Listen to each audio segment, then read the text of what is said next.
السلام عليكم ورحمة الله وبركاته أصحابta qaaliga ah soo dhawaada cooking with xafsa.com aa la sameeyey oo fiidiyoyaasha dhan aa ka heli kartaan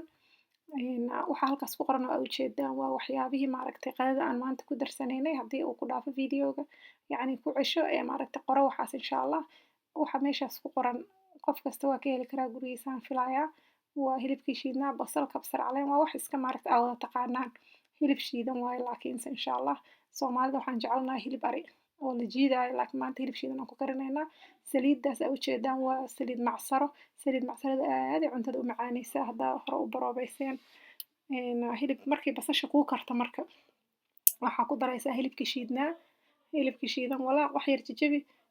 waxaa samaysaa markaas dabool markaa dabooshid asagaa biyo dhalaayo wuu iskarinayaa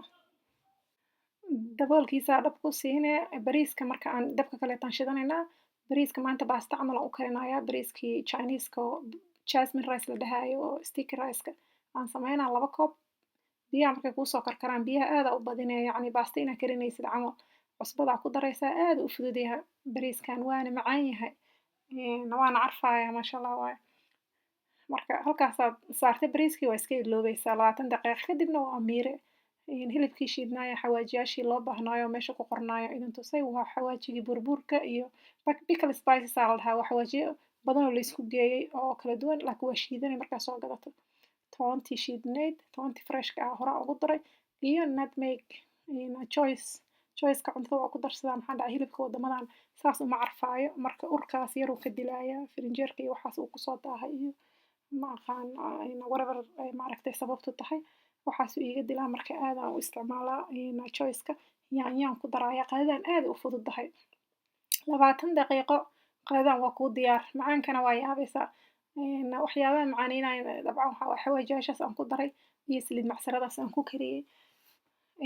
aaday muhiim u tahay intaasba haddii aad saliid macsaro weyso marka waxaa ku darsataa olive oil midda extra virgin ay dhahayaan digirtaas waaweyn oo ujeedaan waa mid gasaca si fiican aa u dhaqaysaa ama midda freshka haddaa soo gadatana waa karkarinaya caadi tan laakiin haddaa soo gadato midda gasaca si fiican inaa u dhaqdo isku day maxaa yeelay sodiumkeedaa badan cusbadeedaa badan si fiican isaga dhaq koob biyaad ku shubaysaa dabka u gaabso tartiib 20 daqiiqo qadadaadaas waa kuu diyaar qado amazing ah aa meeshaas kasoo baxayso faraha xabad xabadaa u cunaysaa xabso waxyaabo fudud aa uga barateen ma jecli maaragtay wax jikada lagu daahayo waqtiga kaa dhuminaayo ma jecli marka wax yaroo fudud oo macaan haddii marka aad tahay qof basbaas ka cuno oo ilmo la joogin insha allah basbaaska ku dhex kari aniga hadhow aan korka uga dari doonaa laakiin basbaas haddaa ku darto iyo liin dhanaan qadadan dhag waaye bariiskii sidaan idinku sheegaba waa fudud yahay waan miirayaa baasta camal aan u miiraa waa biyo raacinaa marka dhardhareerkaas iyo waxaa ka baxaayo bariiskaas maadaama uu sticky rice yahay hadhowna saliid macsaro yar ama olive oil aa korka uga shubaysaa wixii aa haysato ugu dambeynta suugada marka ay kuu karto kabsar caleen iyo waxaa ku daraysaa liin dhanaan aaday muhiim u tahay iyo basbaaskaba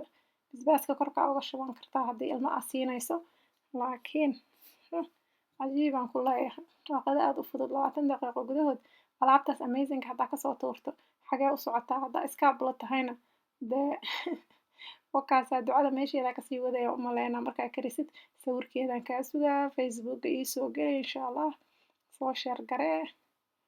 qurux marka waana macaan tahay dee winterka iga sar baa la dhahaa alaabtan dadkiina winterka joogaa garanaayo